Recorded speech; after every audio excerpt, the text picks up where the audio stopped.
Alors, peut-on buter du talon?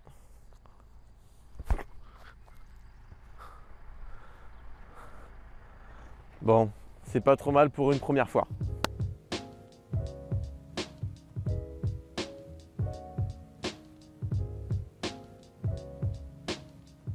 Donc bonjour à toi cher serial buteur et bienvenue sur la chaîne YouTube Le Club des Buteurs. On va voir aujourd'hui, est-ce qu'on peut vraiment buter du talon? Alors production, c'était un drop du talon, mais ça m'étonnerait que tu le tentes en match.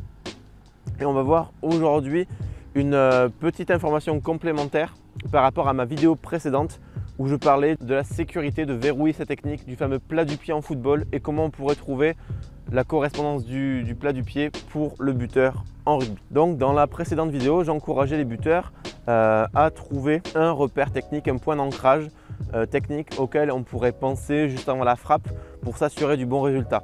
Comme je disais, certains vont penser à garder la tête bien basse, ça va les aider à avoir une bonne technique compacte et avoir du coup un bon résultat. Moi personnellement, c'est la traversée d'une porte, certains ça va être plus spécifiquement le G-swing. Voilà, ça permet de verrouiller la technique, de diminuer le risque d'erreur et d'augmenter forcément par effet yo-yo ses chances de réussite, etc. Donc, du coup, mon ballon de rugby est parti au fond. On va faire l'exemple avec un ballon de foot. Vous le savez très bien, sur 10 tirs, et c'est l'objet de la prochaine vidéo, il n'y en a pas beaucoup qui sont absolument parfaits, où on touche la bonne zone du pied, où les sensations sont très bonnes et où on sait finalement à la sortie de la balle au niveau du pied que le résultat va déjà être très bon, voire excellent. Donc il y a des fois où on contacte un peu moins la balle, un peu moins bien la balle, ce n'est pas la bonne zone du pied, où on termine peut-être un peu moins vers l'avant, etc. Donc buter du talon, c'est tout à fait possible. Voilà. Comme je disais dans la précédente vidéo, sur un coaching que je faisais la saison dernière avec un club de Fédéral 3, j'encourageais beaucoup les buteurs à terminer plus devant et je leur disais souvent ça verrouille la technique, ça sécurise, d'accord? Et finalement, ça sécurise tellement que c'est arrivé à un de mes coachés, mais qui est aussi un ami, et ça m'est arrivé aussi à moi personnellement, c'est que en terminant vers l'avant, donc en s'assurant encore une fois, c'est une assurance, je parle de verrouillage, mais c'est une assurance d'envoyer le plus d'énergie et d'avoir un tir cohérent en rapport avec votre cible. Parce que si vous finissez sur les talons ici, vous vous doutez bien qu'elle ne partira jamais toute droite. D'envoyer tout dans un couloir, ça va vous permettre de réduire le risque d'erreur. Et ça réduit d'autant le risque d'erreur que certaines fois, le ballon est tellement mal contacté, parfois on arrive un peu proche. C'est une erreur. S'il y a une erreur fréquente au niveau du pied d'appui, c'est d'arriver un peu proche, mais je ferai une vidéo spécifique sur ça pour l'expliquer et le corriger. C'est d'arriver trop proche, on ne peut pas contacter le cou du pied et on contacte avec cette partie-là, grossièrement le talon. Mais le tir est grossier, hein, le contact est grossier. On touche du talon, mais vu qu'on applique quand même le G-swing approximativement et qu'on termine vers l'avant, la balle prend quand même sa ligne. Elle y reste. Alors ce ne sera peut-être pas le tir le plus haut, le plus beau, le plus mémorable, mais ça passera quand même.